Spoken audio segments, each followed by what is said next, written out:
sana'y di tayo magbago. Kailanman, nasaan may ito ang pangarap ko. Makuha mo pa kayang ako'y hagkan at yakapin.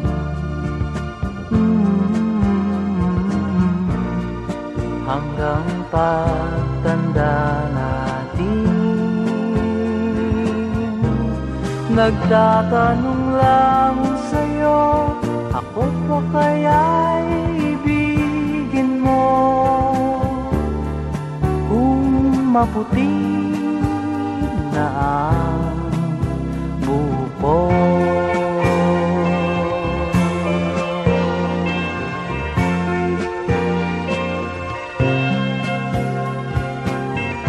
Pagdating ng araw, ang iyong buhok ay puputi na rin. Sabay tayong mangangarap ng nakaraan sa atin. Ang nakalipas ay babalik natin.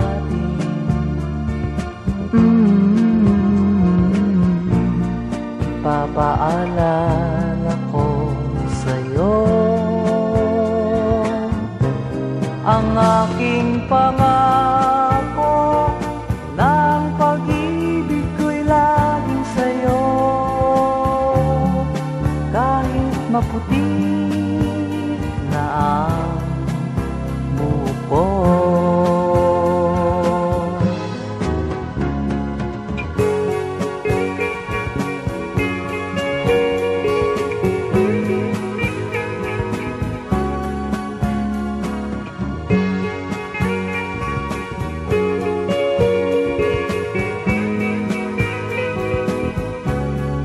Ang nakalipas ay babalik natin. Ipapaalala ko sa'yo ang aking pangako, ng pag-ibig ko'y laging sa'yo. Kahit maputi na ang buko.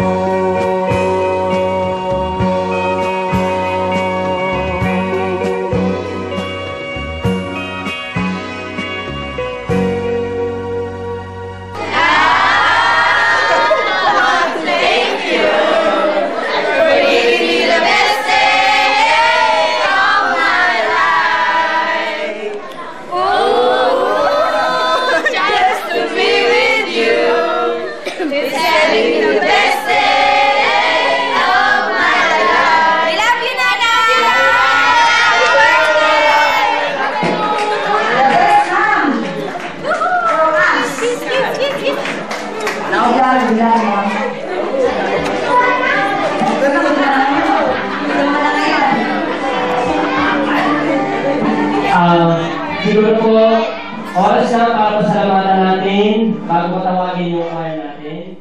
Hindi po magiging kasi tumawag yung kapatid niya. Kasi hindi ko lang siya mapipilit na kasama sa aking catering na sinasabi ko sa kanya na Nay, tulungan mo ako kasi yung mga bata hindi pwede ng Saturday may pasok. Siguro na nagtataka kung bakit dito namin ginawa. Kasi malayo pa yung birthday mo, pinlano talaga namin ng ate sa kanila Marlon, ni Bebe, na nasa Dubai, yung gagawin namin birthday celebration mo. Kaya lang sabi mo sa amin, man na malapit na ang yung birthday, huwag niyo akong paghahanda. Pag pinaghanda niyo ako, lalayasan ko kayo. Hindi gano'n, no? Tapos, sabi namin, naku, hindi natin dapat na ipakita yung preparation natin sa nanay. Kasi alam niyo kung bakit niya kami pinipigilang maghanda. Nanghinayan siya sa mga gagastusin, kesyo gamitin daw namin. Kasi hanggang ngayon, inalalayan pa niya kami kasi nga nagpapaaral kami ng anak. Pero alam mo, ang pera kinikita yan. ang pera hindi natin dapat na panghinayaan para sa'yo. Kasi we want to give you the best. Kasi naging best mother ka naman sa amin. Kasi kung hindi naman mo nakita yung pagmamahal mo sa amin, siguro wala kaming gano'n. Alam mo naman na, mahilig ako sa surprise. Buhay pa, ante, ganyan din ang ginagawa ko. Ginagawa na kasi yan, di ba? Nagpunta ka rin minsan eh. Sabi mo, pwede na ng ante, tawagan na natin yung mga kapatid. So, nasanay kami na gano'n, inalalayan nyo kami. Sinasabihan nyo kung ano ang gagawin din namin. Kaya, Nay, wag mo problemahin yung problema namin. No, kasi ikitain namin yan. Yun yung way namin na pagpapagitan ng pagmamahal sa inyo. Alam namin 38 years kang nabiyuda na. Wala yung tatay namin. Pero nandyan yung mga kapatid ng tatay ko na umaalalay sa amin. Wala akong masasabi, sinabi nila lahat. Hindi ako pinira.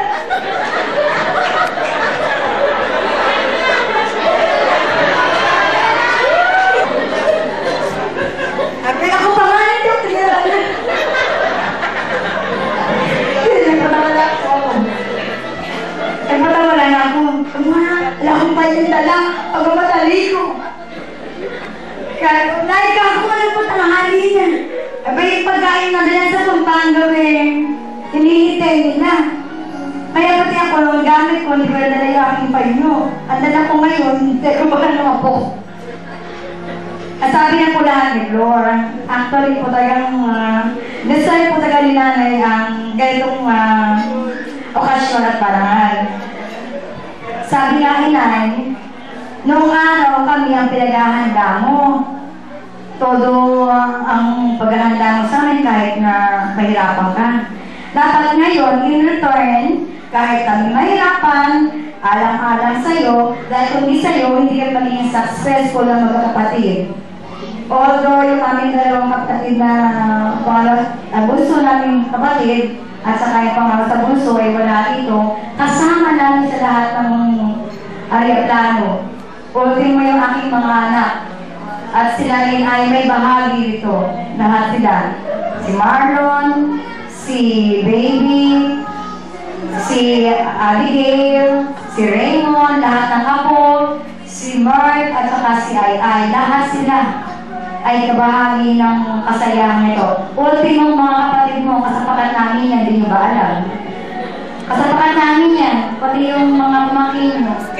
Scripted lahat yan, kaya naano kami, hindi na alam talaga eh. At natuwa-tuwa kami na surprise. Kahit si Sharon at saka mga tabeben, alam nila ito.